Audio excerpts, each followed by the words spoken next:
Pendant longtemps, il y avait ici une friche ferroviaire, principalement utilisée comme infrastructure de transport. Après le départ des CFF, la ville a cherché à racheter le site.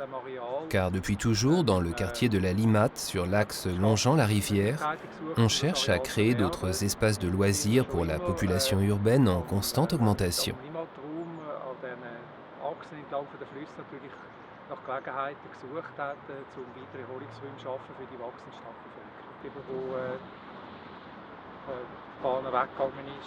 Après le départ des chemins de fer et le démantèlement de la scène de la drogue sur la Platz Spitz, une nouvelle scène de la drogue s'est développée ici.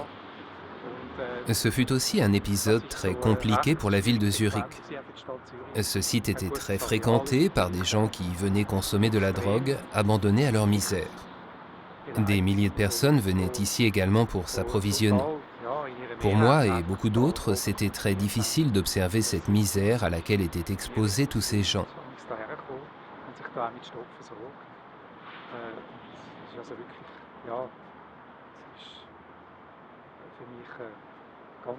Le site était totalement jonché des détritus des trafics qui s'y déroulaient. Personne n'osait s'y aventurer sans protection policière.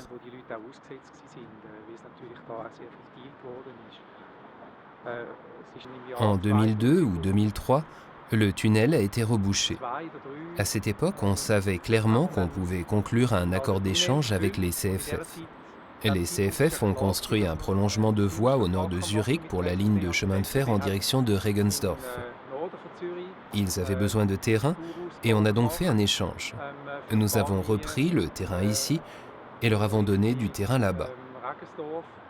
Avec cet accord d'échange, la ville est devenue propriétaire du site.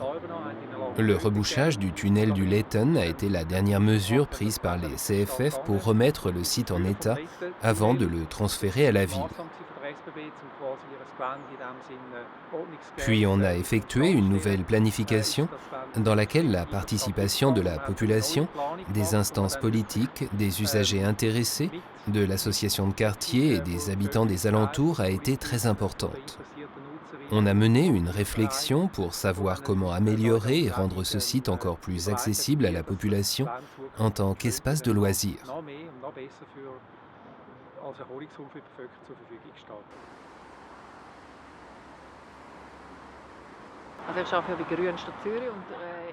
Je travaille chez Grünstadt Zurich dans le service de protection de la nature.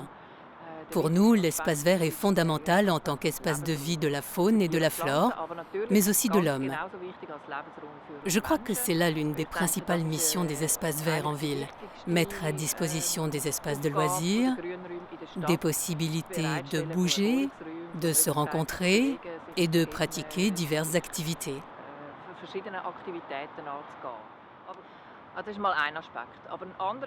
C'est l'une des vocations de ces espaces verts. Mais un autre aspect important est que ces espaces verts ne créent pas seulement un équilibre naturel. Ils permettent aussi de créer un équilibre au niveau du climat urbain. Du fait de la densification des constructions et du bétonnage des villes, de l'excès de forme et de structure qui prédomine, on a une importante accumulation de chaleur. La chaleur du soleil est accumulée, en particulier durant l'été, dans les bâtiments et dans le sol. Une évaporation faible associée à un climat plus chaud, cela donne ce que l'on appelle le climat urbain. Des îlots de chaleur se forment en ville. Et il y a aussi peu de vent car il est arrêté par les bâtiments. Les espaces verts permettent de lutter contre ce phénomène. L'évaporation, l'infiltration de l'eau, l'approvisionnement de la nappe phréatique par les eaux pluviales et l'ombrage des arbres, bien évidemment. Pour la nature également, le plus important, c'est d'être situé à proximité de la rivière. Le Letten est intégré dans le système des espaces verts urbains, dans le corridor formé par la rivière et le chemin de fer.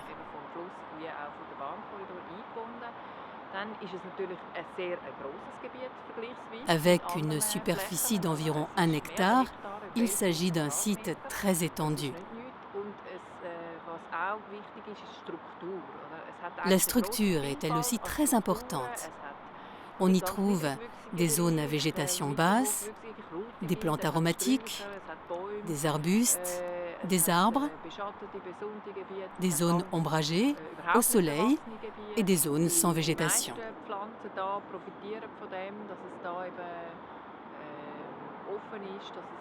La plupart des espèces de plantes profitent du sol pauvre et sec.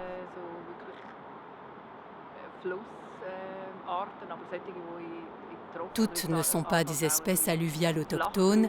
Il s'agit d'espèces qui se sont développées sur des biotopes plats, ouverts et non adaptés à la végétation des forêts.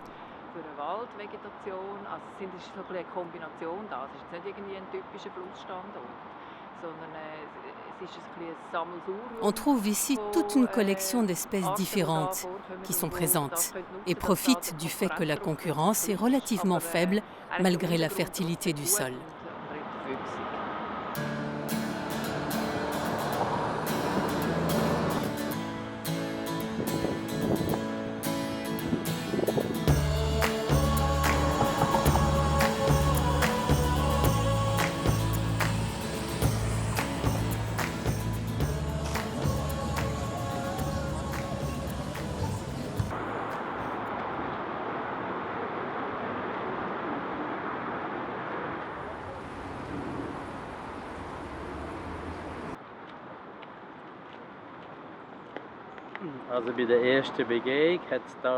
Lorsqu'on visite le site pour la première fois, on se rend compte, comme on a déjà pu le voir dans les médias, que c'était la plaque tournante du trafic national de la drogue. Et effectivement, la première fois que je suis venu ici, le site était grillagé et jonché d'une couche impressionnante de papier et de seringues. C'était l'horreur.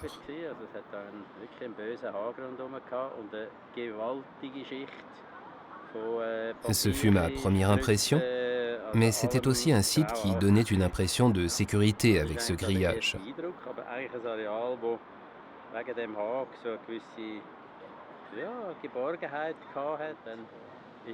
Cet espace de transit avait été libéré par la construction de la voie de chemin de fer. La voie longeait la gare et traversait le tunnel. À l'époque, la proximité de la voie de chemin de fer était encore perceptible. Au niveau de l'aménagement, il fallait une approche où le départ des trains était encore palpable.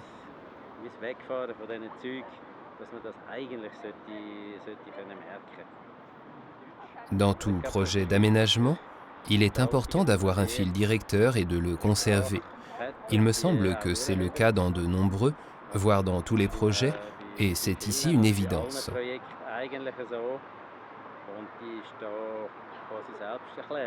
Ici, on ne se dit pas en premier « Waouh, quelqu'un a créé un super aménagement », mais un aménagement épuré et fonctionnel s'impose d'emblée.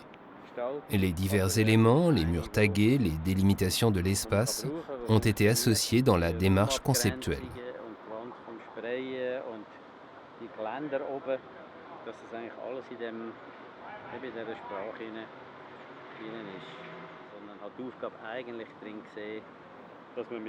Dans cette mission, il y avait pour moi deux mondes distincts. Celui où nous évoluons actuellement, la protection de la nature, avec des matériaux bruts et grossiers, et celui de la baignade, où l'on s'exhibe, où l'on se rencontre et où l'on discute. Entremêler ces deux mondes parallèles, tel était ici le défi, qui fut très facile à mettre en œuvre.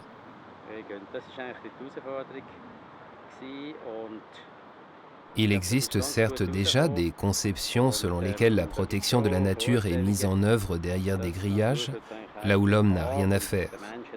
Cette vision paradisiaque selon laquelle tout va ensemble m'a fasciné, et nous l'avons aussi concrétisée, en nous contentant d'utiliser des matériaux de textures différentes.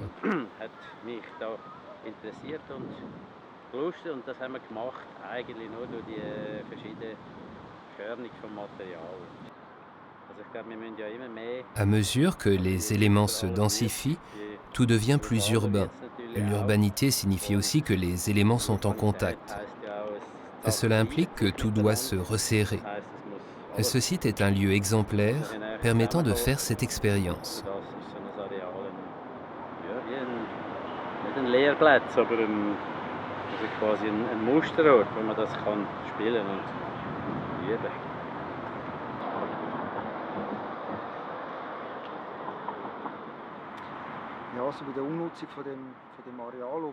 Lors de la réhabilitation du site de l'Oberer-Letten après la fermeture de la Seine de la Drogue, on a regardé quelles ressources naturelles étaient disponibles ici.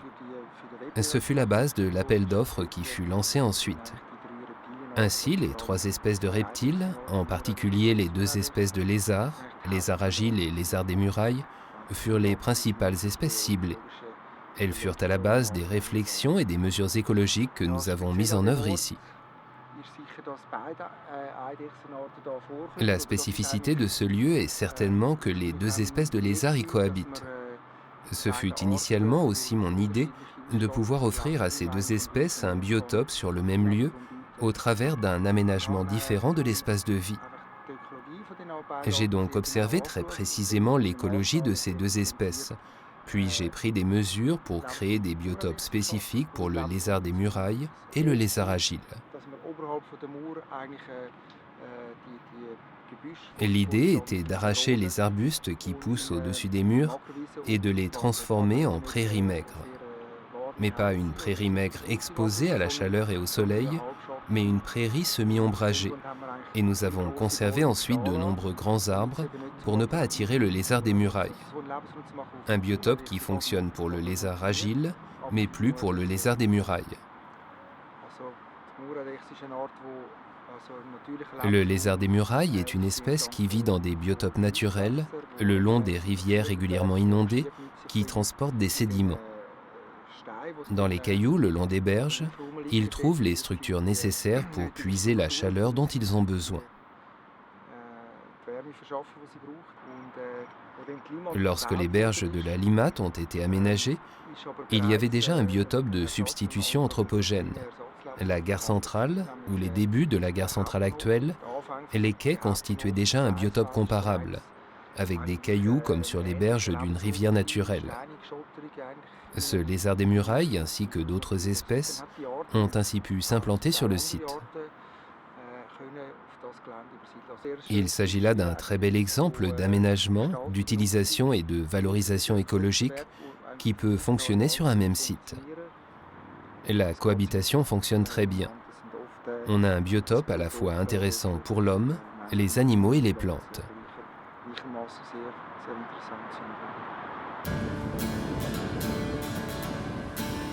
Ja, ich finde es echt mega gemütlich. Eben, es verträgt sich mega gut. Ja, ich denke, man kann gut baden. Ja, es ist ein schöner Platz in Zürich.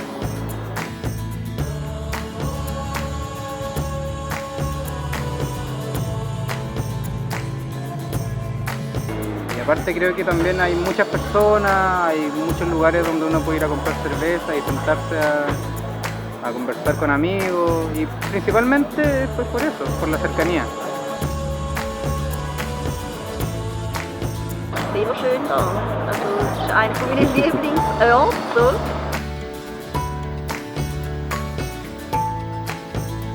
Il y a beaucoup de monde, il y a beaucoup de vie ici. Ça c'est bien.